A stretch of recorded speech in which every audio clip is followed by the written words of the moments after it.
जय हिंद दोस्तों, मैं चंदन आप लोग सामने उपस्थित हुए एक टॉपिक को लेकर।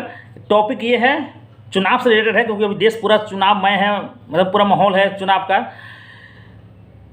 नोटा का डिस्कशन फिर से मतलब अपने देश में ज़ोर शोर से है, चूँकि हम इस टॉपिक पे 2019 में ही अपने फेसबुक अकाउंट से इसको पोस्ट किए थे। जो अभी डिस्कशन चल रहा है उसी डिस्कशन को, वही क्वेश्चन हमसे हम रेज किए थे। चलिए, लेकिन अभी हुआ है 2024 में ही सही होना चाहिए। तो चलिए जानते हैं नोटा क्या है। जब आप लोग वोट देने जाते होंगे तो ईवीएम में सबसे लास्ट का जो ऑप्शन दिखाई देगा आपको, वो रहता है नोटा, यानी NOTA। इसका फुल फॉर्म होता है नॉन ऑफ द एबव। इसका लिटरल मीनिंग हुआ कि अगर आपको ऊपर का जितना भी कैंडिडेट है जो इलेक्शन में खड़ा हुआ है, जानते हो कि उसका नाम रहता है, उसका सिंबल होता है और उसको एरो के साथ में जहाँ प्रेस करना होता है, मतलब अगर वोट देना चाहते हो तो अगर उस कैंडिडेट को अगर आप पसंद नहीं करते हैं तो आप नोटा को प्रेस कर सकते हैं। इसीलिए नोटा का ऑप्शन 2013 में election commission of India provide किया। उस समय में काफ़ी जोर शोर से हल्ला हुआ कि इन्वेंशन है, तो ये है वो है, अपना लोकतंत्र बहुत मेच्योर हो चुका है, बहुत हम लोग आगे निकल चुके हैं। लेकिन नोटा का कोई वैसा यूज है नहीं, कोई वैल्यू दिया नहीं। देखिए, प्रोवाइड तो कर दिया ऑप्शन लोगों को शांत करने के लिए, लेकिन उसको अधिकार नहीं दिया। तो अच्छा, आप लोग, हम ही लोग होते हैं इंसान, हम लोग का हाथ पैर बांध के अब मार्केट में छोड़ दिया जाए तो कोई काम हम लोग कर सकते हैं, कुछ कर सकते हैं। उससे अच्छा कि हम लोग का ना होना, उससे अच्छा कि पशु पक्षी को चल तो पाता है, हम लोग का हाथ पैर ही बांध दे, तो वही हुआ नोटा के साथ। चलिए, तो नोटा ये इसका मतलब हुआ। तो नोटा का रूल क्या है जान जाइए। मान लीजिए एक केस लेते हैं कि आपके कंस्टिट्यूएंसी में सबसे ज़्यादा वोट लोग नोटा को दे दिए, यानी सबसे ज़्यादा लोग मतलब किसी कैंडिडेट को पसंद नहीं करते तो लास्ट में नोटा दबा दिए।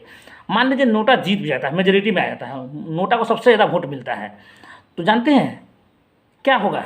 आपके दिमाग में क्या क्वेश्चन आ रहा है? क्वेश्चन तो आ रहा होगा, नहीं हुआ तो इलेक्शन को पोस्टपोन करना चाहिए। कुछ लोग तो यहाँ तक बोल देते, हम दो दोस्त बात की, बोला अरे उसको सारा कैंडिडेट को जेल भेज देना चाहिए जो नहीं जीता उसको।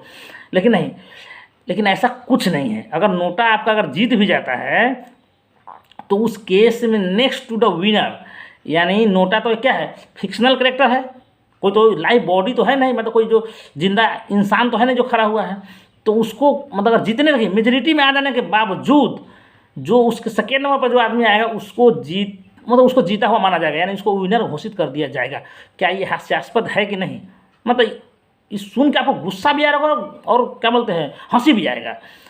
अच्छा, ये बताइए कि जो लोग वोट किए मेजोरिटी में अगर नोटा को दबाए हैं, आप नोटा प्रोवाइड भी किए हुए हैं, तो भाई कम से कम इलेक्शन को तो पोस्टपोन हो ही जाना चाहिए, मतलब इलेक्शन कैंसिल हो जाना चाहिए, पुनः इलेक्शन हो, उस कैंडिडेट को डिबार कर देना चाहिए।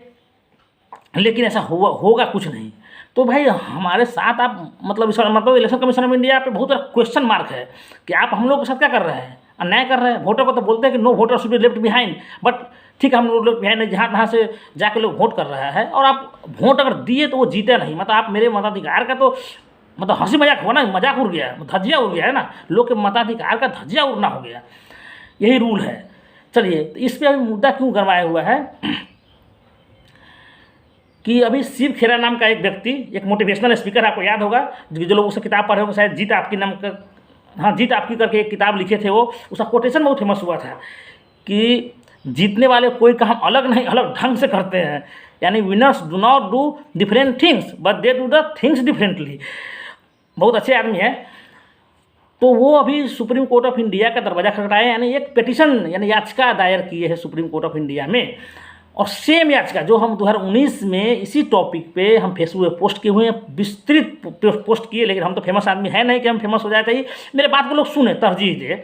लेकिन चलिए, अभी सही 5 साल के बाद ही सही, लेकिन ये पब्लिक डोमेन में ये मुद्दा आया है तो आना चाहिए, इस पर डिस्कशन जरूरी है, ओपन डिस्कशन जरूरी है। और आप लोग भी कमेंट कीजिए, क्योंकि हम लोग जिंदा नागरिक है और जिंदा नागरिक का कर्तव्य है कि अपने लोकतंत्र को जिंदा रखने के लिए हम लोगों को आगे आना पड़ेगा, और ओपन डिस्कशन से ही एक बेस्ट सोल्यूशन निकलता है। आप लोग इसलिए अपना कमेंट यहाँ सबमिट करें, क्योंकि हमारे आपके आइडिया से ही एक बेस्ट सॉल्यूशन तक हम लोग पहुंच सकते हैं।